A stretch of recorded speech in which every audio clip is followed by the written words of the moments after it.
Hello everyone. कैसे हैं आप सब लोग? आई होप सब अच्छे होंगे और पढ़ाई अच्छे से चल रही होगी। So let's continue our discussion of 550 questions by mister Vivek Singh who is a faculty in Delhi for economics. So एक जो क्वेश्चन मुझे कुछ कमेंट्स में आया है, मेल भी कुछ लोगों का आया है कि will this particular series help us in JKPSC, या बच्चे पूछ रहे हैं कि क्या डायरेक्टली यही क्वेश्चंस आएंगे इन जेकेपीएससी। सो सी, कोई गारंटी नहीं कर सकता कि डायरेक्टली ये क्वेश्चंस आएंगे या इसी तरह के क्वेश्चंस आएंगे, but what I can say is that कि अगर आपने ये सीरीज अच्छे से कर ली, इससे आपके कॉन्सेप्ट क्लियर हो जाएंगे, रेलिवेंट फैक्ट्स आपको पता चल जाएंगे, करंट अफेयर्स के बारे में आपको पता चल जाएगा, और मोर और less 80% questions would B from this series only. इसके बाहर बेसिक कॉन्सेप्ट से कुछ नहीं आ सकता। और see, economy again one of those areas जहां पे अगर आपके कॉन्सेप्ट्स ऑल राइट हैं, कॉन्सेप्ट्स बने हुए हैं, so you will be able to mark right answers. बाकी trends are changing, the way questions are being asked is changing, so we can never be sure कि 100% किस एरिया से किस तरह के क्वेश्चन आएंगे, but this is the basic minimum. अगर ये 550 क्वेश्चंस आपने अच्छे से कर लिए, सो आई गारंटी कि आप इकोनॉमी में बहुत अच्छे कॉन्फिडेंस के साथ पेपर करने जाएंगे, और confidence is very important as we have all seen. So that's it about the query. So let's jump on to the questions. पिछले लेक्चर में हमने 15 क्वेश्चंस किए थे which were mostly regarding GDP, and now we'll be discussing questions regarding inflation, and before that regarding ICOR and capital output ratio etc, concepts like this. So ये concepts काफी लोगों ने हो सकता है नहीं भी पढ़े हो। आप बेसिक आइडिया यहाँ से ले लीजिए, अगर आपको समझ आ रहा है, आप क्वेश्चन सॉल्व कर पा रहे हैं, well and good, otherwise you can refer your notes या फिर बुक्स या ऑनलाइन काफी वीडियोस आजकल अवेलेबल है जो इन कॉन्सेप्ट्स को ही समझाने के लिए बनाई गई हैं। ओके, क्योंकि हमारा ये सीरीज है जहां पे हम ये क्वेश्चन खत्म करने की सोच रहे हैं, so will be a little fast with the concepts. बहुत ज्यादा डिटेल में नहीं जाएंगे, जितना एग्जाम के लिए रिलेवेंट है उतना ही पढ़ेंगे। सी, एग्जाम क्लियर करना है, एक थ्रेशोल्ड क्लियर करना है। We don't have to become masters of subject, नहीं बनना हमें मास्टर्स। ओके, एग्जाम रिलेवेंट चीजें पता होंगी, समझ आएगी, बस that's enough. Okay, so next question is about gross fixed capital formation. C, capital मैंने कल आपको बताया था, कैपिटल मतलब कि एसेट या इन्वेस्टमेंट जो आप इकोनॉमी में कर रहे हैं। ठीक है, कोई भी चीज जो आपकी इनकम बढ़ाएगी, आपकी इकोनॉमी की ग्रोथ में हेल्प करेगी, दैट इज कैपिटल। ठीक है, so gross fix capital formation यानी कि ग्रॉस ओवरऑल कैपिटल फॉर्मेशन में क्या क्या आएगा एक इकोनॉमी की? मशीनरी, ऑब्वियसली मशीनरी इक्विपमेंट बनेंगी तो उसके हिसाब से आपकी प्रोडक्शन आउटपुट बढ़ेगी और इकोनॉमी का साइज बढ़ेगा, एसेट्स बढ़ेंगे, इन्वेस्टमेंट जो आप कर रहे हैं that will directly lead to output, so definitely this will be part of it. Construction of bridges and other infrastructure. See, अगर कोई भी ब्रिज बन रहा है या फिर इंफ्रास्ट्रक्चर हो रहा है, फॉर एग्जाम्पल रेलवेज तैयार हो रही हैं, ठीक है, सो इससे क्या होगा, ट्रांसपोर्टेशन जो है वो आसान हो जाएगा। ठीक है, then cost of making things would be less. ठीक है, आपकी लेबर की प्रोडक्टिविटी इंक्रीज होगी, so definitely this will increase your asset, increase your income, increase your GDP, so this would be an capital also. ठीक है, intellectual property rights, for example किसी के पास intellectual property right है regarding some machine, ठीक है, या फिर किसी और पर्टिकुलर प्रोसेस के बारे में, लेट्स से वैक्सीन का आपके पास इंटेलेक्चुअल प्रॉपर्टी राइट है, तो वो आपकी जो कैपिटल है, आपके लिए एक एसेट है, क्योंकि कल अगर उसका कोई भी एक एप्लीकेशन होगा, इंडस्ट्रियल एप्लीकेशन होगा, तो आपको उससे रॉयल्टी आएगी, आपको उससे आउटपुट मिलेगी। सो डेफिनेटली अगर वो एक इन्वेस्टमेंट है, एक एसेट है, सो इंटेलेक्चुअल प्रॉपर्टी राइट उस तरह से आपके लिए एक एसेट क्रिएट होगा। ठीक है, सो इसका आंसर होगा D, all of the above. ये बेसिक सा क्वेश्चन है, gross fixed capital formation. Fix capital वो हो गया जो चेंज नहीं हो रही ज्यादा।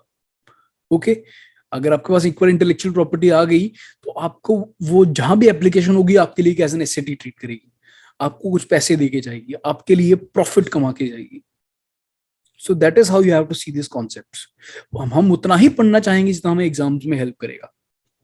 नेक्स्ट क्वेश्चन अगर हम देखें, despite being a high saving economy, capital formation may not result into significant increase in output due to. सी यहाँ पे पहले एक कॉन्सेप्ट है that is capital output ratio. इसके बारे में पढ़ लेते हैं. और इसके साथ एक और कॉन्सेप्ट है इंक्रीमेंटल कैपिटल आउटपुट रेशियो. ये दो कॉन्सेप्ट अगर समझ आ जाएंगे तो अगले कुछ क्वेश्चन बहुत आसानी से कर पाएंगे हम.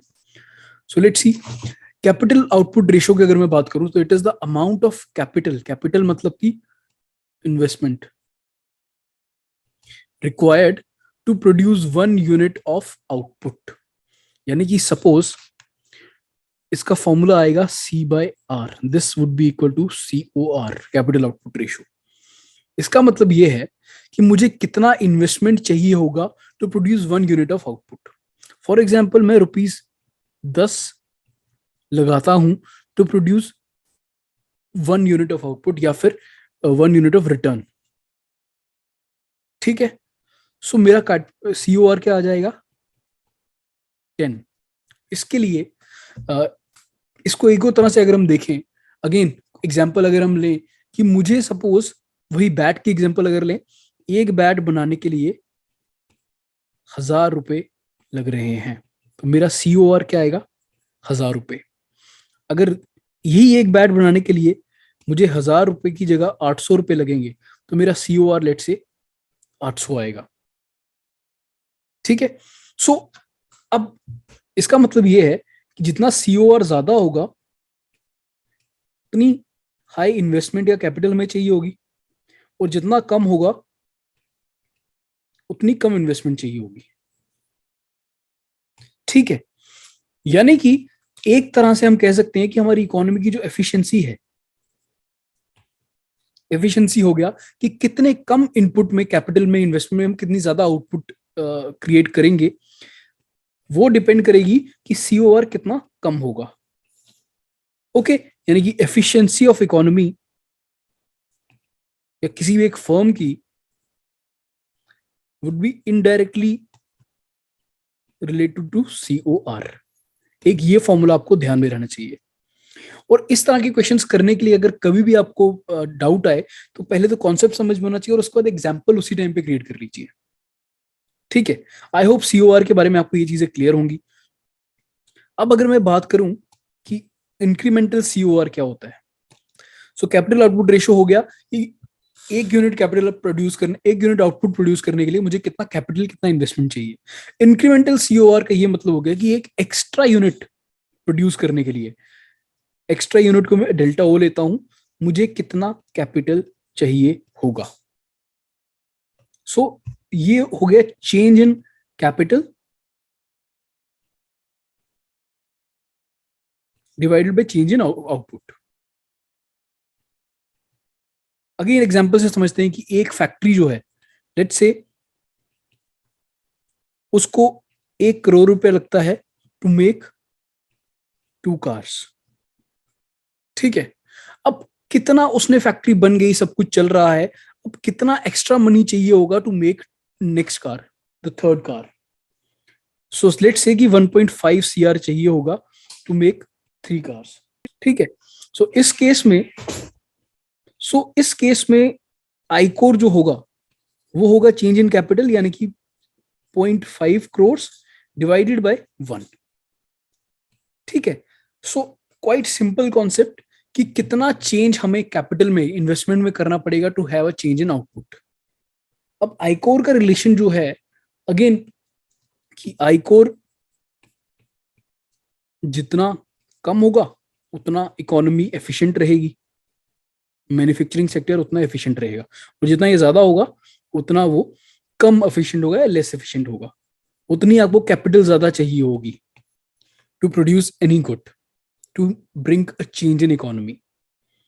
ओके. और ये एक इंपॉर्टेंट टूल है for explaining the relationship between the level of investment made in an economy and subsequent increase in GDP. So we have read these concepts. अब इसके ऊपर जो क्वेश्चंस बनते हैं उनको करने की कोशिश करते हैं. Despite being a high saving economy, capital formation may not again important to note may not. मैंने बोला ये जो कीवर्ड लिंकिंग वर्ड्स हैं ये बहुत इंपॉर्टेंट है. मे नॉट और विल नॉट में बहुत फर्क आ जाता है. मे नॉट मतलब पॉसिबिलिटी है. ठीक है. So result in significant increase in output due to despite having. आपकी इकोनॉमी में सेविंग्स बहुत हाई हैं. ठीक है. बट कैपिटल फॉर्मेशन जो है वो आउटपुट में इंक्रीज ना करे. ठीक है. सो यानी कि सी अपॉन ओ, सी हाई है बट आउटपुट हाई नहीं लो है. इसके पीछे क्या रीजन होगा? डेफिनेटली हमने जो पढ़ा है कि हाई सीओआर. अगर कैपिटल हाई है आउटपुट उतना ही है या कम है तो सीओआर हाई होगा. कैपिटल आउटपुट रेशियो इकोनॉमी का हाई है और एक एफिशिएंट इकोनॉमी में capital output ratio should be low. ठीक है. बाकी अगर एग्जांपल देखें, weak administrative machinery may be, you can never be sure. Literacy of course can be a reason, but जो बेस्ट पॉसिबल एक्सप्लेनेशन यहाँ पे होगा that would be high capital output ratio. C concept important है, question ऐसा आए ना आए, capital output ratio का कंसलर को पता होना चाहिए. This can always be asked prelims में नहीं तो मेंस में. You can never be sure. Okay. So next question is about incremental capital output ratio. तो पहला स्टेटमेंट देखिए, it shows how efficiently the new capital is being used to produce output. ये हमने देखा कि इसका डेफिनेशन क्या है. It is change in capital divided by change in output. So जितना नया कैपिटल हम डाल रहे हैं उससे कितनी आउटपुट प्रोड्यूस हो रही है. ओके. सो डेफिनेटली अगर कैपिटल हम कम डाल रहे हैं और उससे आउटपुट ज्यादा प्रोड्यूस हो रही है, सो हमें पता चलेगा कि आईकोर जो है वो कम है और इकोनॉमी एफिशिएंट है. सिमिलरली आईकोर अगर ज्यादा होगा तो इकोनॉमी इनएफिशिएंट होगी और ज्यादा कैपिटल चाहिए होगा to produce same amount of output. इसका मतलब है कि आपको आपकी जो सिस्टम है, जो इंडस्ट्री है, वो कम एफिशिएंट है. अगर एक इंडस्ट्री 1,000 रुपए लगाती है एक कार बनाने में और एक इंडस्ट्री 800 रुपए लगाती है एक कार बनाने में, तो जो 800 रुपए में बना रही है दैट इज मोर एफिशिएंट. ठीक है. So first statement would be true. Second, it is the extra unit of capital required to produce one additional unit of output. ये तो definition है जैसे मैंने आपको बताया है. So this would be true. It is the extra unit of output produced from one additional unit of capital. This is wrong. क्योंकि ये दोनों, एक तो second और third statement mutually exclusive हैं. अगर एक true है तो दूसरा wrong है. हमें पता है कि second is the definition, so that is true. So third would be wrong. And fourth, it is the ratio of change in capital to change in output. This is correct as per definition only. So answer would be 1, 2 and 4, that is C. Okay. ऐसा ही देखिए, अगर आपको formula समझ आ गया और example आप कोई भी किसी फैक्ट्री का, किसी यूनिट का, इकोनॉमी का लेके आंसर को इमेजिन कर सकते हैं, सॉल्यूशन के इमेजिन कर सकते हैं. सो ये मैथमेटिकल फॉर्मूला बन जाता है एक टाइम के बाद में. Okay. And just like your CSAT, आपको सीसैट में मेंटल एप्टीट्यूड होना चाहिए और आप इस क्वेश्चन को कर पाएंगे. ठीक है. Then next question is capital formation in the country will lead to which of the following. Capital formation यानी कि सी और डेल्टा सी दोनों बढ़ रहे हैं. सी विल है, यहां पे की आइडेंटिफायर है विल. अगर इसकी जगह मे होता तो आंसर अलग होता. पहला इंक्रीज इन आई कोर हो सकता है, मे होता तो आंसर यस होता, बट सी अगर delta C by delta O, for example अगर इकोनॉमी का आउटपुट ज्यादा बढ़ रहा है as compare to change in capital, तो आईकोर जो है वो कम हो जाएगा. ठीक है. So this statement is not will word is the key identifier here. Will के अकॉर्डिंगली ये सही नहीं होगा. डिक्रीज इन आईकोर तो पॉसिबिलिटी ही कम है. ठीक है. सो और थर्ड है इकोनॉमिक ग्रोथ. जैसे मैंने बताया ही, capital formation always leads to economic growth. आज नहीं तो कल होगा ही होगा.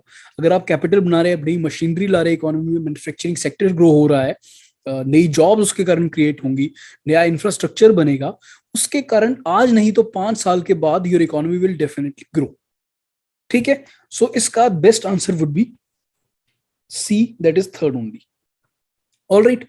देखिए कॉन्सेप्ट समझ आ गया तो उसके बाद जो सॉर्ट ऑफ इन्फ्रेंस वाले ऑप्शंस हैं जहां पे आपको आंसर वहां से समझ के इन्फर करना है, वो इजीली हो जाएंगे। तो अगेन हमारा कॉन्सेप्ट पे स्ट्रेस ज्यादा रहेगा as compare to facts. Facts जहां भी रॉ फैक्ट्स आएंगे मैं ज्यादा उस पर एक्सप्लेन नहीं करूंगा, आपको बोल दूंगा कि you can read upon this. This would be our approach. Okay, so next question. Capital output ratio depends on governance, quality of labour, technology etcetera. See, एक और चीज जो आपको ध्यान रखनी चाहिए कि जब भी डिपेंड्स आए और सॉर्ट ऑफ वेग चीजें हो जो कहीं ना कहीं सामने आ जाएंगी। For example capital output ratio, एक इकोनॉमी की एफिशिएंसी की बात एक पैरामीटर है, तो ऑब्वियसली वो गवर्नेंस पे डिपेंड करेगा। लेबर की क्वालिटी, स्किल्ड लेबर है, सेमी स्किल्ड लेबर है, उस पर भी डिपेंड करेगा। टेक्नोलॉजी कितनी एडवांस्ड है, जितनी एडवांस टेक्नोलॉजी होगी उतना एक और कम होगा। क्यों? क्योंकि कम कैपिटल पे आप ज्यादा प्रोड्यूस कर पाएंगे। तो ये सब चीजें से पता चलेंगे। This is quite obvious, so this statement would be true. And second statement, economic output increases with decrease in capital output ratio. ये तो हमने पहले ही कर लिया कि सीओआर जब डिक्रीज होगा तो ग्रोथ जो है वो इंक्रीज होगी। ठीक है, so quite simple, answer is C. देखिए कॉन्सेप्ट समझ आ गया तो हमें सब कुछ आसानी से हो रहा है। Now let's see next question. For a sustained high growth, sustained high growth का मतलब है कि कॉन्टिन्यूसली ग्रोथ ऊपर ही जाना चाहिए, हाई ग्रोथ रेट रहना ही चाहिए। ठीक है, which of the following statements will be true? Will मतलब मस्ट बी ट्रू। ठीक है, first is raising the investment by keeping the incremental output ratio minimum. Okay, ठीक है, raising the investment and ICOR ratio both. ठीक है, increasing capital output ratio and keeping the investment at a constant. C, all of the above हो ही नहीं सकता क्योंकि second और फर्स्ट स्टेटमेंट आपस में ही एक्सक्लूसिव हैं और थर्ड स्टेटमेंट भी आपस में एक्सक्लूसिव है। सो अब यहाँ पे अगेन कॉन्सेप्ट की बात करें, आईकोर क्या होता है? Change in capital divided by change in output. ठीक है, सो आईकोर और कैपिटल, अगर हम कैपिटल को बढ़ा रहे हैं, इन्वेस्टमेंट को हम बढ़ा रहे हैं,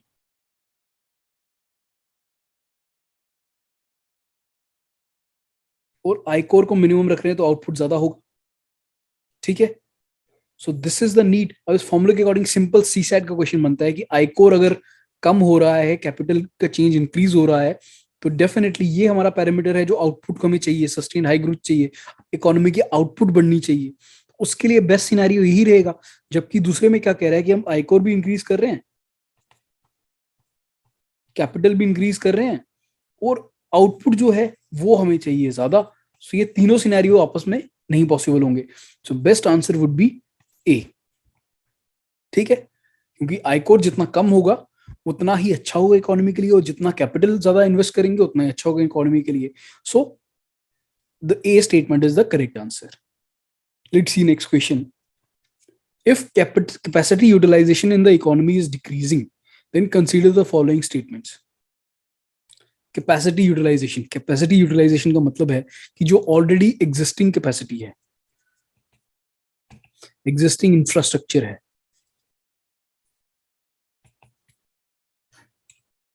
ओके, सो ये कह रहा है कि अगर जो हमारी ऑलरेडी एग्जिस्टिंग कैपेसिटी है उसकी यूटिलाइजेशन कर रही है, सो इसका मतलब ये है कि कैपेसिटी यूटिलाइजेशन अगर डिक्रीज हो रही है, यानी कि अगर सपोज उनको अभी 1 लाख रुपए चाहिए थे एक कार बनाने के लिए, तो अब उनको लेट से 1.5 लाख रुपए चाहिए वही सेम कार बनाने के लिए।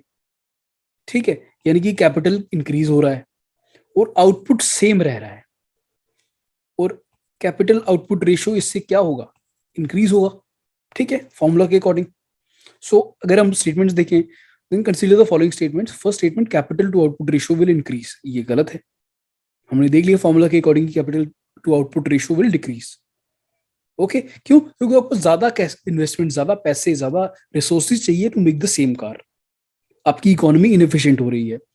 Second, per unit cost of production will increase, quite obvious. अगर ज्यादा इनपुट्स लग रहे हैं तो जो कोई भी कंपनी नहीं चाहेगी कोई नुकसान खुद बेयर करे, वो कॉस्ट फॉरवर्ड करेगी टू द कंज्यूमर, आपको और मेरे को। क्यों? जैसे ही इनपुट प्राइसेस बढ़ती हैं, सपोज स्टील की प्राइसेस इंटरनेशनल मार्केट में बढ़ती हैं या पेट्रोल की प्राइसेस कॉन्स्टेंटली बढ़ती रहती हैं, क्यों चीजें महंगी हो जाती हैं? क्यों? क्योंकि जो बनाने वाला है वो चाहेगा कि उसका एक प्रॉफिट मेंटेन रहे और एडिशनल कॉस्ट जो है वो हमारे पे आए, द कंज्यूमर। सो इसके आंसर ट्रू होगा B. So next concept is marginal productivity of capital, और मैं अगर समझाऊं आपको तो मार्जिनल प्रोडक्टिविटी ऑफ कैपिटल हम कह सकते हैं it is change in output divided by change in capital. So I core का इनवर्स है, ये फॉर्मूला है इसका। ओके, सो अब ये कहना चाहता है कि क्वेश्चन में कह रहा है कि फैक्ट्रीज जो है फुल कैपेसिटी पे रन कर रही हैं। फॉर एग्जांपल उनके 10 लेबरर्स मैक्सिमम कर सकते हैं, वो चल रहे हैं। मशीन्स उनके पास 2 हैं, दोनों की दोनों चल रही हैं। पूरी प्रोडक्टिविटी पे अपनी फैक्ट्री चल रही है जितना वो प्रोड्यूस कर सकती है। ठीक है, so what would be the marginal productivity of capital, यानी कि अगर हम कुछ एक्स्ट्रा कैपिटल, कुछ एक्स्ट्रा वहां पे मशीन्स लेट से ऐड करें, तो उससे जो प्रोडक्टिविटी है वो क्या इंक्रीज होगी, डिक्रीज होगी, या उतनी ही रहेगी। ठीक है, सो ऑब्वियसली अगर मशीन्स 2 हैं और 2 की जगह 3 मशीन्स आएंगी, मार्जिनल प्रोडक्टिविटी जो है वो इंक्रीज होगी। क्यों? क्योंकि उसके कारण, नई मशीन्स आने के कारण आउटपुट भी इंक्रीज होगी और कैपिटल भी इंक्रीज होगी। सो मोस्ट प्रोबेबली ये जो नंबर होगा that would be a positive number. ठीक है, that is the best possible solution. यहाँ पे 1 भी आ सकता है, but there are more chances कि आउटपुट वुड बी हायर, जिसके कारण मार्जिनल प्रोडक्टिविटी इंक्रीज होगी। Concept again is more important. Question इस तरह का डायरेक्टली पूछना ज्यादा रेलिवेंट नहीं है। I don't think they will ask a question directly. Next question is, if a country's growth rate is good but there is no corresponding growth in employment, then which of the following could be the reasons? देखिए country है और ये काफी हद तक India जैसा scenario है, क्योंकि growth rate is quite high but unemployment is also high. So that is why it is often referred to as jobless growth. ठीक है, सो अब इसके पीछे क्या रीजन हो सकता है? लेट्स सी, हर एक स्टेटमेंट को पढ़ के देखते हैं। The growth is coming from better utilisation of existing capacity and not because of increase in investment.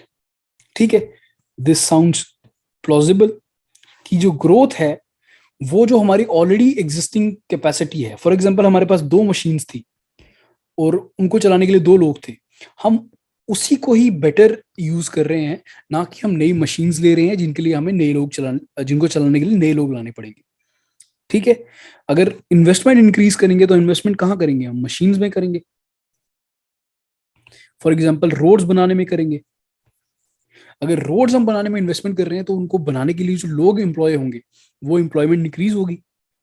ठीक है, सो यहाँ पे क्या हो रहा है कि जो ऑलरेडी एग्जिस्टिंग रोड्स हैं, ऑलरेडी एग्जिस्टिंग मशीन्स है, ऑलरेडी एग्जिस्टिंग इंफ्रास्ट्रक्चर है, उसको हम बेटर यूटिलाइज कर रहे हैं। So this is seems to be right answer. Next statement देखते हैं कि क्या इससे बेटर कोई रीजन है? The growth is coming from investment, increase in investment but not because of better utilisation of capacity. See, अगर इन्वेस्टमेंट इंक्रीज होगी तो कॉरेस्पॉन्डिंग उससे एम्प्लॉयमेंट भी तो इंक्रीज होगी, क्योंकि अगर आप नई रोड्स बनाएंगे, आपको रोड बनाने के लिए लोग चाहिए होंगे। आप नई फैक्ट्रीज, नई मशीन्स लगाएंगे तो मशीन चलाने के लिए भी लोग चाहिए होंगे। सो this is not the right answer. The growth is coming from both as a result of increase in investment and increase in capacity utilization. See, this can be an answer, but ये necessary नहीं है. Best answer is A. Okay. Let's see next question. It says country is going through a phase of industrialization. Which of the following statements are correct? See, industrialization का मतलब है कि आप industries create कर रहे हैं, मशीन्स ला रहे हैं। ओके, यानी कि कैपिटल में इन्वेस्टमेंट कर रहे हैं। ओके, कैपिटल इंक्रीज हो रहा है। तो अब देखते हैं कि कौन सा स्टेटमेंट ट्रू रहेगा। Capital to labour ratio increases.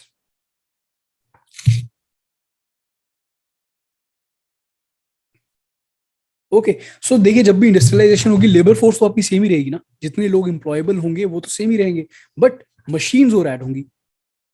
Okay, या फिर लेबर रेशियो जो है वो कम होगी, यानी कि कैपिटल इंक्रीज होगी और लेबर कम हो जाएगी। क्यों? क्योंकि मशीन्स लोगों को रिप्लेस करेगी। सो इन एनी केस या तो ये कांस्टेंट रहेगा या तो कम हो जाएगा, बढ़ने के चांसेस नहीं है. So this is correct. Second, productivity of labour increases. Obviously अगर पहले जो लेबर्स थे वो काम खुद कर रहे थे, हाथ से कर रहे थे, अब वही काम मशीन से होगा तो उनकी प्रोडक्टिविटी तो इंक्रीज होगी होगी, वो पर और जितना काम करेंगे वो तो इंक्रीज होगा ही. So this would be true. Total factor productivity increases, यानी कि productivity of different factors of production वो भी इंक्रीज होगी. ठीक है, ये भी आई थिंक क्वाइट ऑब्वियस है क्योंकि मशीन्स प्रोडक्टिविटी इंक्रीज करेंगी ही करेंगी. ओके, एंड सिंस इंडस्ट्रियलाइजेशन के कारण प्रोडक्शन इंक्रीज होगी, सो जो रेंट मिलेगा, जो लेबर्स को पे मिलेगा, वो भी इंक्रीज होगा और उनकी जो प्रोडक्टिविटी होगी वो भी इंक्रीज होगी. So overall this would be true and the answer would be D. See, बहुत ही अगर कॉन्सेप्ट्स को सिंपली समझा जाए तो economy can be very easy part as well. वही हमारा एंडेवर रहेगा कि कॉन्सेप्ट समझा जाए. क्वेश्चंस अगर बहुत डिफिकल्ट क्वेश्चन होगा और ये 550 क्वेश्चंस करके भी आपसे अगर सॉल्व नहीं हुआ तो वो मार्क माई वर्ड, वो बहुत कम चांस है कि किसी से सॉल्व होगा. You will be above the rest. और प्रीलिम्स का फंडा ही यही है, you have to be above the rest.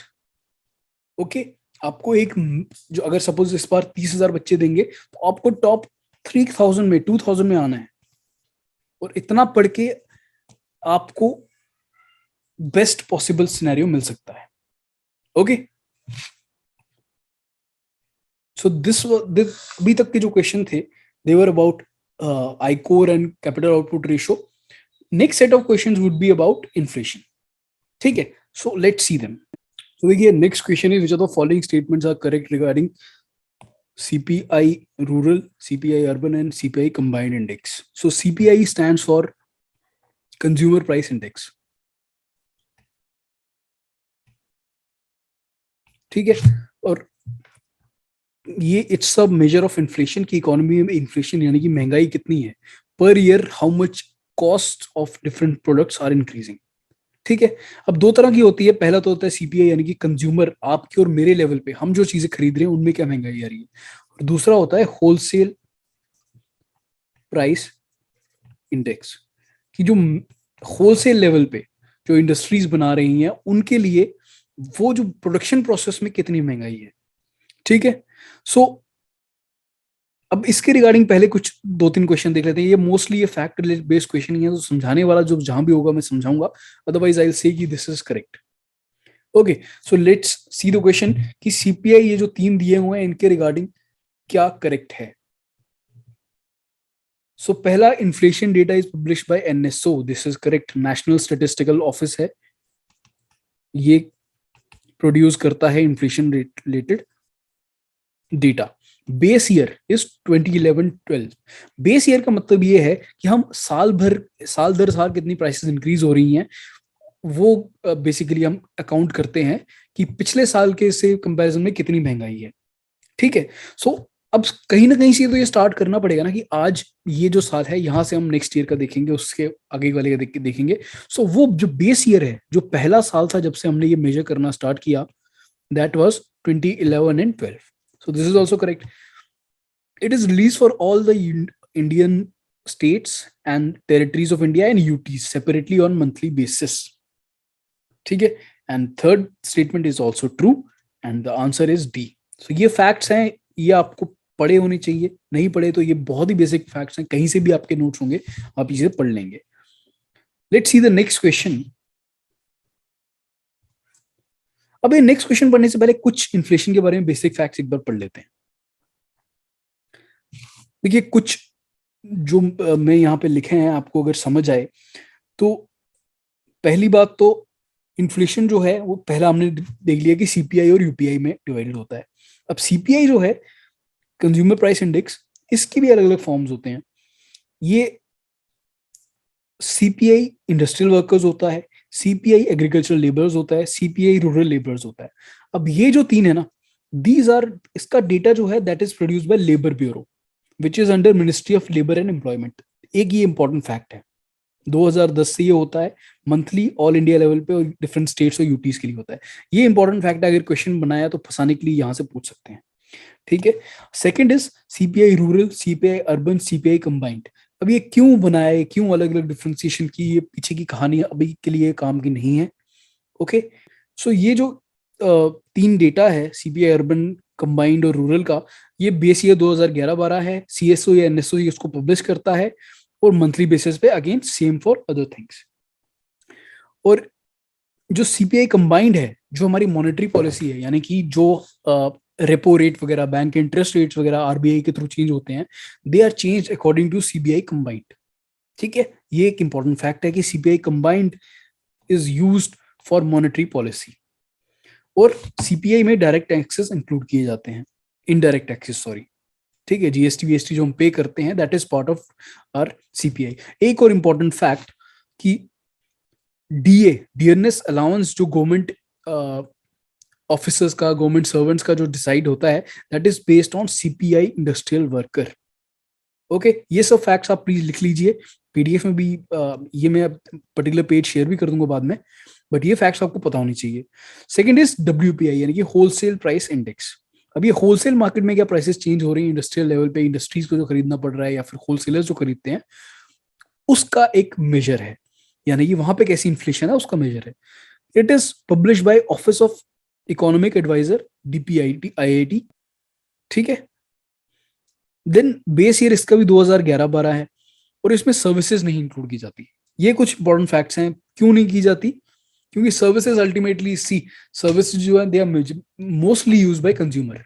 अगर इंटरनेट इज अ सर्विस, तो इंटरनेट यूज कौन कर रहा है, मोस्टली हम और आप यूज कर रहे हैं, वी आर कंज्यूमर, इंडस्ट्रीज का उतना ज्यादा यूज नहीं है। ठीक है, this is one of the reasons. ज्यादा आपको जानने की जरूरत नहीं है, इसीलिए मैं बता भी नहीं रहा।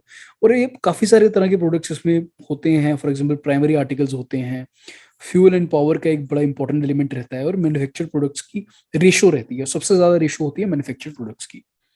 ठीक है, और इसमें इनडायरेक्ट टैक्सेस नहीं होते। सो ये इन दोनों के बारे में थे। अब कुछ क्वेश्चंस देखते हैं कि wholesale price index does not represent the inflation in services. ये हमने ऑलरेडी देख लिया, this question is correct. CPI represent the inflation in goods and services, obviously, क्योंकि हम एज अ कंज्यूमर, हम गुड्स और सर्विसेज दोनों कंज्यूम कर रहे हैं।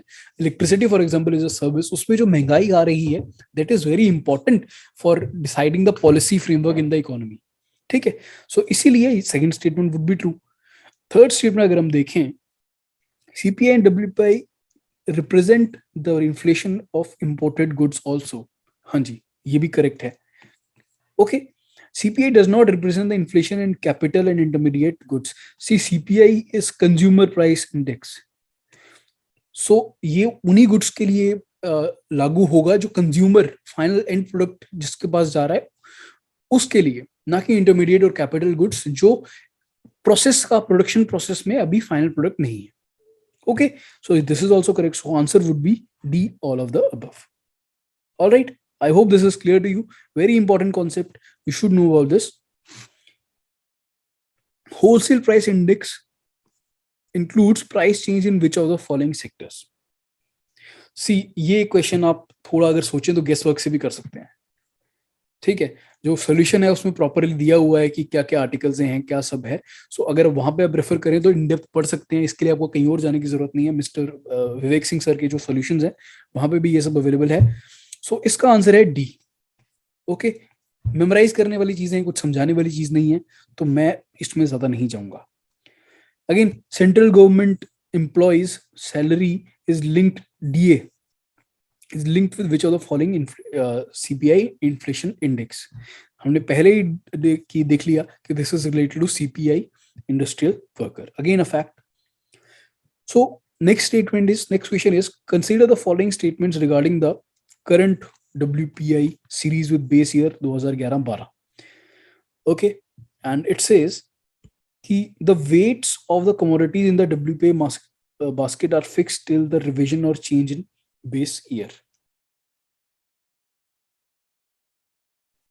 ठीक है, so this fact is correct, क्योंकि जब तक बेस ईयर चेंज होगा तब तक ही ये सब लागू होगा। अगेन, इसमें कुछ समझाने वाला नहीं है, ये जो पॉलिसी है उसी का ही चीज है, उसी का ही फाइन प्रिंट है, मैं कुछ समझा नहीं सकता यहाँ पे आपको, मैं सिर्फ बताऊंगा ये फैक्ट है which you should remember. Weights of commodities in the basket determined based on the domestic production plus net of exports. See imports exports का नहीं, क्योंकि जो डोमेस्टिक प्रोडक्शन है वही तो एक्सपोर्ट होगा. So how would exports be a different from domestic production. Exports का नहीं होता बट इंपोर्ट्स का होता है, क्योंकि इंपोर्ट्स इकोनॉमी में आके ऐड हो रहे हैं तो उनको हम ऐड करते हैं, बट एक्सपोर्ट्स नहीं ऐड होते. सो this is incorrect. And third question is the weights of commodities in the WA basket are determined based on domestic production plus net of imports. Obviously, this is correct. So अब ये तीन पता होने पे ही आपको पता चल जाएगा कि 1, 3 and 4 ऑप्शन है. But second last is manufactured products have the highest weight in WPI basket. This is also correct. हमने देखा कि more than 66% weight जो है that is from manufactured products. So ये facts हैं, समझाने वाला कुछ है नहीं, तो ये क्वेश्चन हम जल्दी जल्दी करेंगे. हमारा मेन फोकस रहेगा जो समझाने वाला क्वेश्चन है, क्योंकि फैक्ट्स तो आपको पढ़ के मेमोराइज करने हैं और वो आपको जो सॉल्यूशन है उसको रिवाइज करते हुए या जो मैं बता रहा हूँ उसको रिवाइज करते हुए लिख लेना चाहिए साइड पे. ठीक है, अपने शॉर्ट नोट बना लीजिए उससे. खासकर जिन लोगों ने इकोनॉमी अच्छे से नहीं पढ़ी हुई उनके लिए तो बहुत इंपॉर्टेंट है ये. एक और कॉन्सेप्ट यहाँ पे आ गया है जीडीपी डिफ्लेटर का. ओके, सो जीडीपी डिफ्लेटर का अगर मैं सिंपल कहूँ ना तो जीडीपी डिफ्लेटर होता है nominal GDP divided by real GDP. Nominal और रियल जीडीपी क्या होते हैं, क्या फर्क होता है, ये पहले लेक्चर में हमने ऑलरेडी देख लिया है, फिर से जाकर रिवाइज कीजिए. ब्रीफली अगर मैं बताऊं कि nominal GDP is the value part of our GDP, ये कितने वैल्यू का हम चीजें प्रोड्यूस कर रहे हैं, और real GDP is more incline towards quantity, कि हम कितनी चीजें प्रोड्यूस कर रहे हैं. ठीक है, सो अगर नॉमिनल जीडीपी 12% है और रियल जीडीपी 8% है, so answer B would be correct. ठीक है, अब जीडीपी डिफ्लेटर के बारे में कुछ चीजें हम देख लें कि ये सबसे ज्यादा कॉम्प्रिहेंसिव टूल माना जाता है फॉर कैलकुलेटिंग इन्फ्लेशन. और उसके पीछे रीजन ये है कि ये किसी फिक्स बास्केट के ऊपर नहीं है. सीपीआई और डब्ल्यूपीआई में काफी सारे प्रोडक्ट्स हैं जिनको देख के हम डिसाइड करते हैं कि इन्फ्लेशन क्या है. ये सिंपली डिवाइड करता है नॉमिनल जीडीपी को रियल जीडीपी से, और सीएसओ सेंट्रल स्टैटिस्टिकल ऑफिस से या नेशनल स्टैटिस्टिकल ऑफिस से ये प्रोड्यूस किया जाता है. और इसमें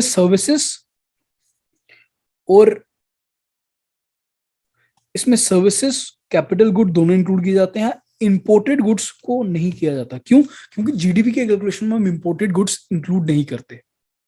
okay, so this is another concept which you should know. They might ask A question, but conceptual level पे आपको क्लैरिटी होनी चाहिए. Let's see next question. Consider the following statements with reference to the income elasticity of demand. Okay, एक और concept आ गया, income elasticity of demand. So income elasticity of demand का मतलब होता है परसेंटेज चेंज इन डिमांड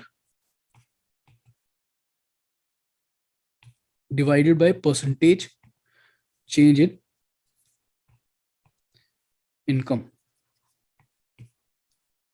ठीक है, सो अगर आपकी इनकम बढ़ती है तो उसके कारण किसी एक प्रोडक्ट की डिमांड आपके लिए कितनी बढ़ेगी.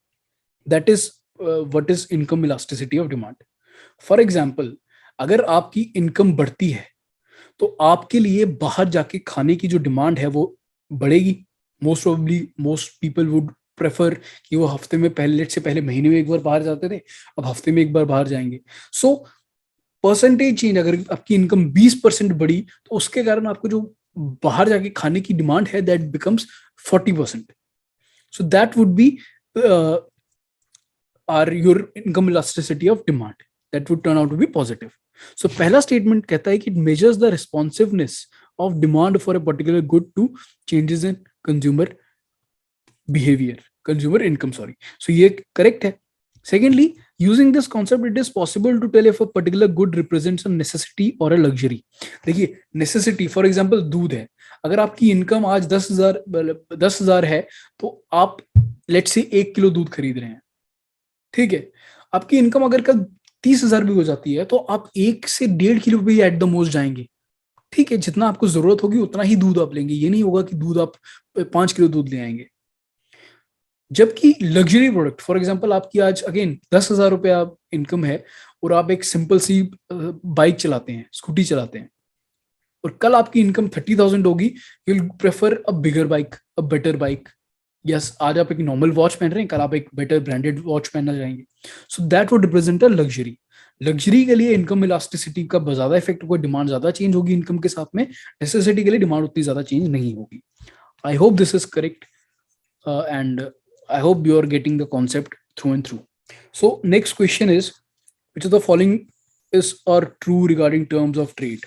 टर्म्स ऑफ ट्रेड की अगर मैं बात करूं तो इसका सिंपल एक फॉर्मूला है कि it is the ratio of index of export prices divided by index of import prices.